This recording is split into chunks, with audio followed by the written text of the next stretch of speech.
there's another crazy story that happened last week, this week actually. And I mean, it's of the, player on the Denver Broncos. He's a former NFL player, a star, right? Super Bowl champion of the Denver Broncos, Terrell Davis. Right? Yeah. I mean, great player. Yeah, it was. Won Super Bowls and everything. Very talented player. It's so sad because as we can see that's going on these days, right? You've dealt with it. I've dealt with it. A lot of black people have dealt with this. He was on a United Airlines flight, right? With his whole family, right? His children, his beautiful wife. They were on the plane, going to their destination, and his son actually, let me read a statement that he read. But basically, he was on a plane, right? And his son actually wanted a cup of water, right? So let me read to you exactly what he said, because this is something that's so sad if you think about it, right? So this is what he described, all right? He said, let me see here. Oh, okay, so his kids were playing cards, right? And they actually weren't paying close attention to the drink service, right? Because they was bringing around drink service for all of the people to get on the plane. So they had their headsets on actually, so they couldn't hear it. So his kids, they couldn't hear it. So as the flight attendant was passing by, he said the flight attendant started to move away with the cart. And he said, his son says, "Excuse me, may I have some ice?"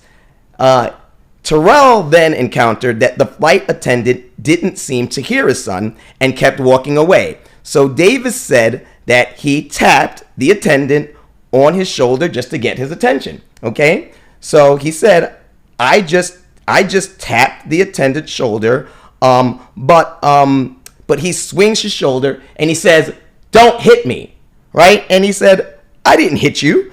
And then the next thing he moves away, right?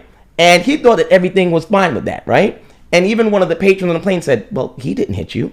So anyway, the flight attendant goes away, and Terrell thinks that everything is cool, right?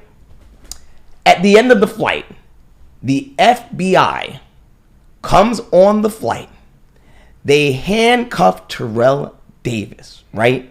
In front of everybody on the flight, in front of his children, his wife. They're all traumatized, and he has no idea what's going on.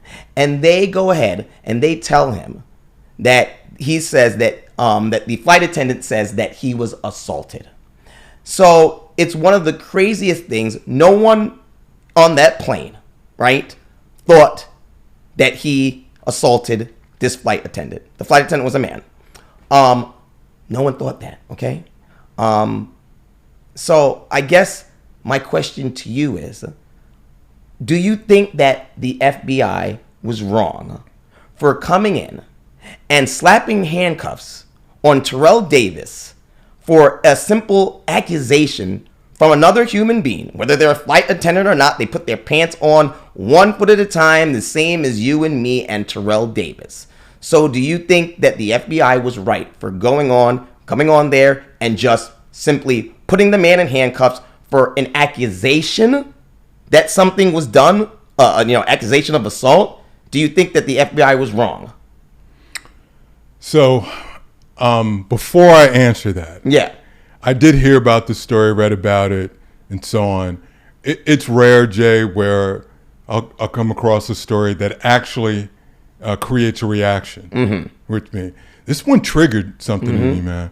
And I think because if you have ever been in a situation where you've been accused of doing something that you didn't do, that's a very difficult feeling to shake, right? And so it just kind of took me back to that. So it was a little bit tough to kind of listen to that, and then putting myself in Terrell's shoes. Yeah. You know, in many family dynamics, a dad, is looked up to from their children. Yeah. Right? Like, dad is everything. Dad's a god. And so to see your father be put in handcuffs, to be humbled that way, right? Yeah. And so that had to be traumatic for his children, for his wife, and so on. So now going back to your question, is it fault of the FBI agents. You know, I capitulate on this a little bit back and forth. As an agent, you walk in, you got this information, you don't know exactly what was told, right? So I've heard some officers kind of allude to, hey, you're not arrested, you are detained, and for our safety, we're going to put these handcuffs on you, right? For their safety. I'm saying this is what they'll say, okay. right? And it happens, right? It's not outlandish to think that could happen. So you say, hey, you're not under arrest, right? They put the handcuffs on you, but it isn't done heavy-handed. Well, we don't know because we weren't on the plane, and well, yeah, of course we weren't on the plane, but you're asking me. So I'm saying it wasn't. So I'm saying in general, like it doesn't necessarily have to be done heavy-handedly, and it could be, hey, this is what we're going to do. So, but going back to what we're saying, we don't know what the flight attendant said, right? In some cases, the agents themselves could have been manipulated. Well, the flight attendant said that he was assaulted. Right. So if you're the agent, you call like, oh my God, and blah blah blah da da da.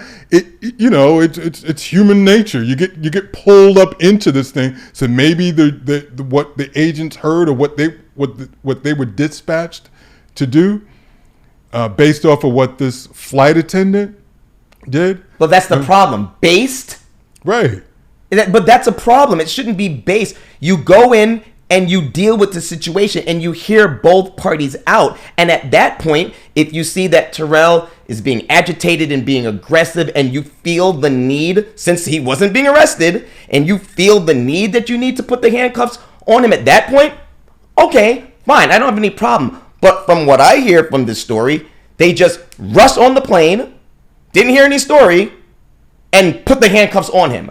Simply because of a claim by the flight attendant. I feel like I'm not disagreeing or arguing with you on that point, right? Like it just feels wrong.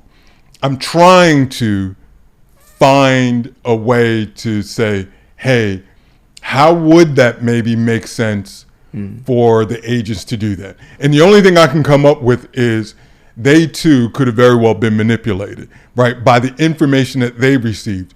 And so if just human nature, just as a person, I'm walking into this situation, I have no idea what's going on specifically other than the information that I was given.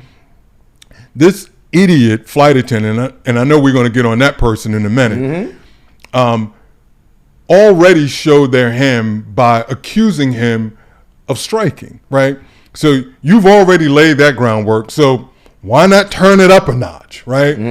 Can't go back now, or right. You could, but you're not going to. So now I'm going to get on the phone and call someone. So now I'm going to turn it up even more, go up another level. Hey, this is what happened. He assaulted me. He's disruptive. The other passengers are frightened. Please make sure you get someone here. A large man, blah, blah, blah, da, da, da, da. A lot of code speak and all this other stuff. Right. And I think it's also important to note, right, that as a flight attendant, they may have some training, right? There's a sense of, because it's a flight attendant, right, that there may be some sense of, hey, that the assumption that there is some truth to it because this person is trained to be able to identify these things. Listen, I've seen flight attendants kick people off plane. Like, who knows what they're empowered to do? So you're talking flight attendant that has some area or responsibility, right? Speaking to a law enforcement official, right? So as that law enforcement person, again, I'm not blaming them because I, honest to goodness, feel like they were manipulated as well. And so this is a peer-to-peer conversation, so to speak, right? Right, professional to professional. Hey, this is what's going on. Oh wow, right? So they're taking this professional at face value. They go on, right? And again, I don't know if they came in like gangbusters. You said that's what you heard. Maybe you said they did. I'll take your word for that. But if they did, why did they do that, right? Look, like this jamoke. Right. Called them and stirred that pot. So, right. Yeah. I feel like you have more of a problem. Correct me if I'm wrong. If you felt like there was any one person more wrong than the other, would you say it's the flight attendant or the FBI? Hell yes, the flight attendant. And I disagree, but go ahead. Because here's the thing. We already know all about we're black men, right? So we already know how this is going down, okay? And we already know that we're going to face plenty of them Beckys in the world, and we just got to deal with what we got to deal with. So I already know that's going to happen. I already know they're out there. But when you have a professional organization like the FBI, the same thing, it's like the Secret Service screwed up with the whole Trump assassination. When you have these organizations that are supposed to be protecting and serving the people, right? The people is not the flight attendant.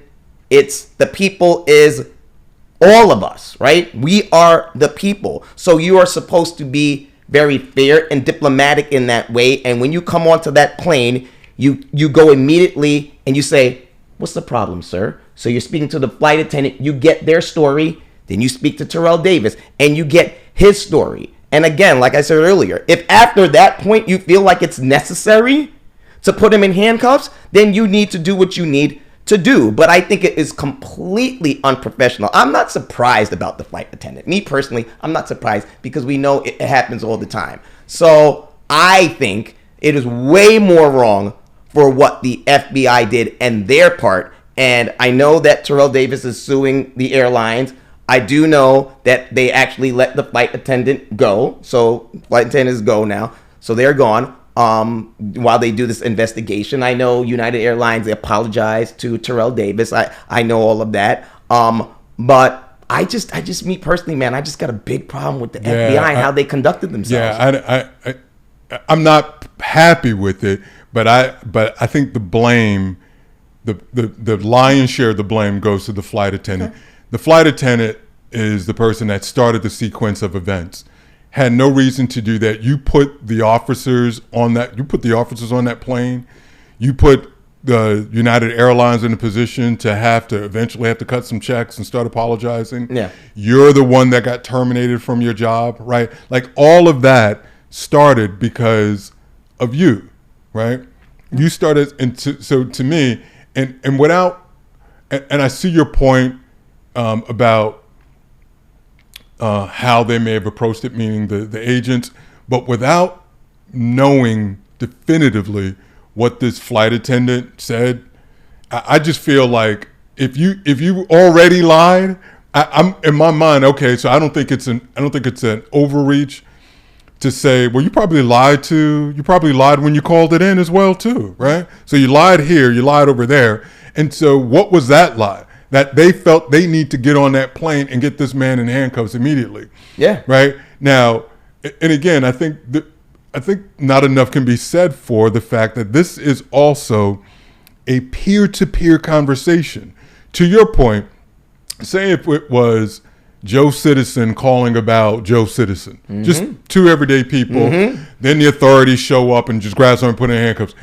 I see your point on that, right? It's like, come on, like you're not qualified no more than this person. What you gonna find? Hey, calm down, come over here. Let me talk about this. Let's talk about this. I think the fact that this person was a flight attendant professional, there's probably some training and all this other stuff on that aircraft, how they respond to issues, points of escalation, and all. There's probably a how-to in terms of how they respond to these things. And if that person did that, conversely, on the other side, with those federal agents, there's probably a how-to by how they're supposed to respond to said call when it comes in. These are the key words. This is what this person said. This is a level blank. This is a code blank. Oh, right? So it removes some of that assessment, right? Oh, we need to go in hot because this person did that. So that's the part where I'm just like, I'm gonna cut them a little bit of slack because it disgusts me. It absolutely disgusts me what this flight attendant. And I've been on both sides of that. I have been wrongfully handcuffed, right? And I have been wrongfully accused and lied on and so on. Right. And so the trigger in me fell far more with what that flight attendant did. Like I just termination is not enough, right? Right. First of all, I hope Terrell sues the crap out of. Oh, United. he gonna get paid. Yeah, right. I think everyone. I think every passenger. Yeah. I think they should all just do a class action. Right. Exactly. Everyone gets a check and a plane. Sure. Absolutely. You know what I mean? Absolutely. I think they should get that flight airborne and then throw the flight attendant out once it's in the air. Right. I don't think that person. It's true. Termination is not enough. And it's interesting because I don't know. I didn't get the flight attendant's name. Did you? I didn't get that. I don't think that's out there yet. Yeah. No. Listen. I have faith in the internet. It's going. It's coming out soon. Yeah, It's Right. coming out, and they're going to get their due justice, and everything is going to be highlighted on them. And hopefully a lot more is going to be done against this flight attendant than just losing their job. Because I agree with you. Like, listen, he did start it all. It's wrong, and I'm just so used to horrible people out there. Yeah, and racist. yeah. Can't get desensitized by that, man. You Right. call it I out. mean, me working in the news, I am desensitized myself. So much shit going on is crazy, man. Yeah, no, it's crazy.